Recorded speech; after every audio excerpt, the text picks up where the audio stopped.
Mon nom c'est Noël Chadaré. Je suis le secrétaire général de la Confédération des organisations syndicales indépendantes de la COSI Bénin. Nous nous rendons à la Direction générale du travail pour rencontrer le directeur des normes du travail, M. Zoumatou, avec qui nous travaillons depuis un certain temps sur la ratification de la Convention 129, convention qui a trait à l'inspection du travail dans le secteur agricole. In 1969, the International Labour Organization ILO, a United Nations agency, adopted Convention 129. The convention specifically deals with working conditions and labour inspection in the agricultural sector. Many countries around the world have ratified the convention. In Benin, this process is underway. Once ratified, the convention will be legally binding and national laws will have to be aligned with its content. Je m'appelle Ghislain Loïkou. Je suis le secrétaire général de la Fédération agroalimentaire de la COSI Bénin. Dans le secteur agricole, l'État béninois est pratiquement absent. Si une fois cette convention est ratifiée, ça pourrait quand même permettre à l'État béninois de définir la politique globale d'inspection du travail dans le secteur agricole. C'est que l'État les inspecteurs, une fois arrivés dans ces entreprises, pourra voir si les heures de travail sont respectées, si les conditions de vie des travailleurs sont respectées par les employeurs. C'est pourquoi nous plaidons et nous demandons coûte que coûte à ce que l'État béninois ratifie cette convention au grand bonheur des agriculteurs béninois. The convention covers all workers, irrespective of the nature of their contract. It deals with issues regarding wages, working hours, and health and safety. Ratifying states may decide to include collaborating family members, among whom women, children, and youth, and members of cooperatives or producers' organizations. Trade union COSI Benin lobbies for the inclusion of these vulnerable groups. C'est beaucoup plus aussi pour tous les travailleurs du secteur agricole qui ne sont pas dans les meilleures conditions d'exercice. Ils produisent la richesse, mais ils ne vivent pas bien de cette richesse. Ils ne sont pas dans les meilleures conditions de travail.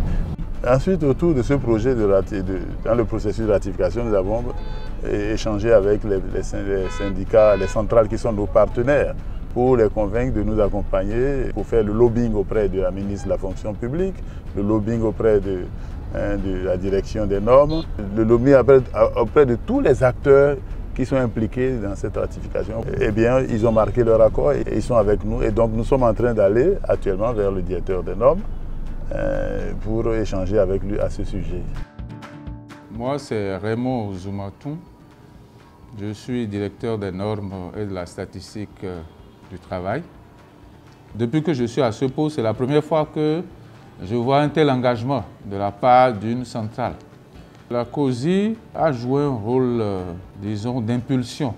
Donc ce contact s'est établi au moment où nous avons engagé le processus de ratification de la Convention 129. COSI took the lead to unite other trade unions for a joint lobby and speeded up the compliance study of national laws with the obligations of the convention. Based on this study, a roadmap was drawn up involving government, trade unions, and employers. The involved stakeholders have expressed appreciation of COSI's proactive and constructive approach, facilitating the ratification and implementation process. Quand nous avons discuté avec les responsables de la COSI, ils ont permis que d'autres organisations syndicales, d'autres centrales, dans le cadre de leur unité d'action syndicale, soient associées à la réflexion. Et donc, ça a permis une mobilisation plus importante autour de cette question-là. C'est quand même une action qui est bien appréciée.